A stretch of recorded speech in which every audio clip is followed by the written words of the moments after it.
How are we gonna do this, man?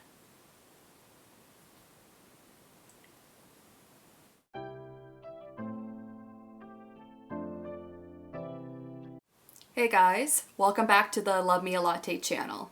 In today's video, I'm going to be attempting to answer a bonus question from our collaboration connection project. One question that we decided not to include in our original set of questions, which is to tell your life story in as much detail as possible in 4 minutes or less.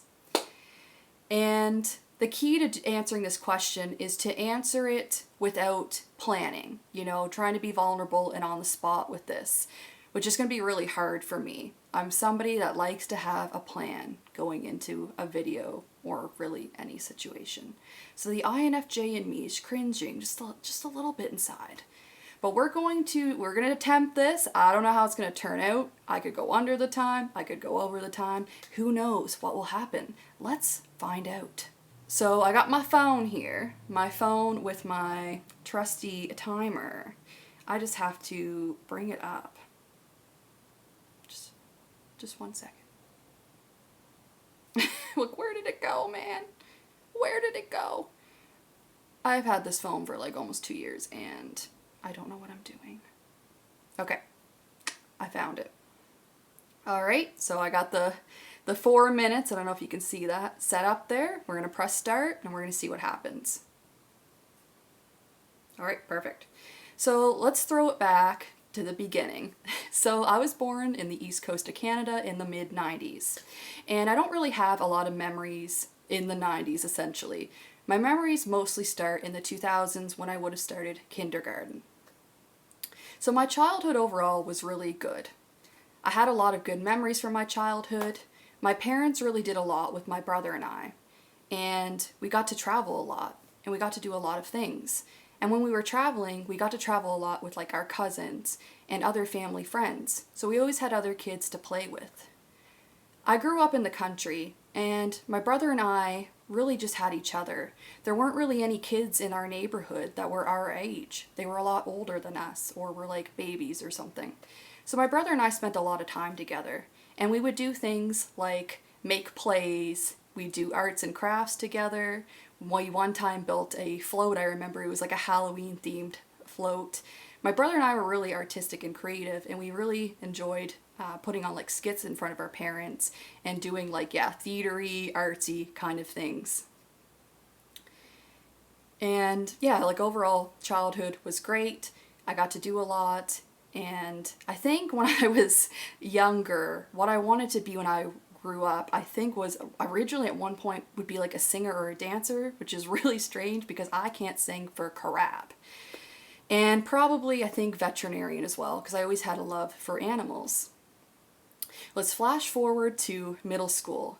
Middle school was a little bit different for me. I always had good groups of friends, like even in elementary school. And middle school, I still had like a pretty good group of friends. But there came a time in grade 7 where my dad was thinking that he would have to be posted to another city for his job. And I didn't like this. I didn't want to move away from my friends. I didn't want to move away from the city that I grew up in. And so we put our house on the market.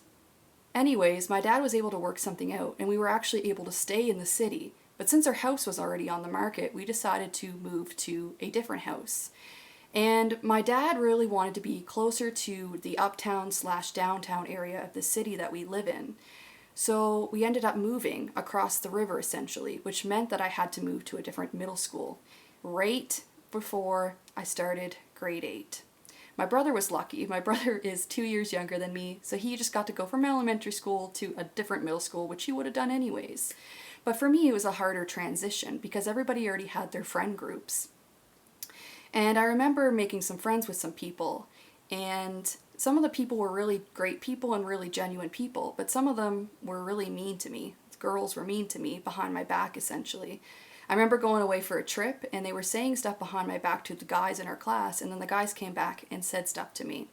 And this trend kind of continued a little bit into high school as well, which kind of made me not trust women for a very long time. I had trust issues with making friends with women because they would always talk behind my back and were being kind of rude to me. Eventually, in high school, I made some more friends with some people, and I found a really good group of people that I'm even friends with today. In high school, I had a lot of things going for me. At one point, I had a boyfriend, I was getting straight A's, I had a great group of friends, I was doing extracurricular activities, like life was great. But then I started to feel off. I started to feel not very emotional and very fatigued. And I also started to feel more anxious. And I think it was either in grade 11 or 12, probably grade 12, I had my first panic attack. And I started to experience a lot of depression and anxiety. And it just kind of continued a little bit over time until it got really bad at one point. Oh, wow. Yeah, 4 minutes. That's we're not even done yet. We're just going to continue because it's really hard to do this in 4 minutes. So, continuing on, my depression and anxiety was heightened, I think, in my first or second year of university. And it was weird. I started off feeling not very emotional in high school to feeling very emotional when I was in university. But I think part of the reason was just because there were so many life changes going on as well. And I was in a relationship that really wasn't the best. It was a little bit toxic for sure, to say the least. And my depression anxiety was really heightened. And I eventually did see a counselor at my school who diagnosed me with having social anxiety and depression. But I remember it being really bad. Like, I remember I would, like, be playing guitar, or I'd be out in a public place and I'd randomly, like, start crying. Like, it was really bad at one point, I remember. And anyways, I seeked and got help for those things, and kind of going on to, my adulthood, so kind of where I'm at today. I feel better with it. I definitely still have my struggles with anxiety and depression, but it is a little bit more managed and it is more in control now.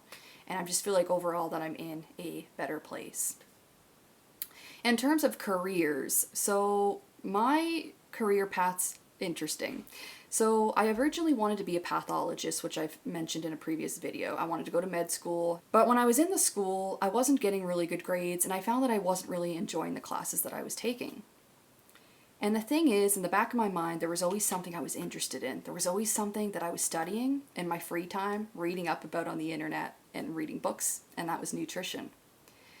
So I made the decision after my second to third year in my undergrad of the university that I was first attending, and I made the decision. It was pretty much, and it was on the whim. Like, this decision was quick. I made it. I did do my research, but I made this decision and I applied to a different university so that I could get my Bachelor of Science in Nutrition. And I didn't tell anybody about it. I didn't tell my parents about it until I got in.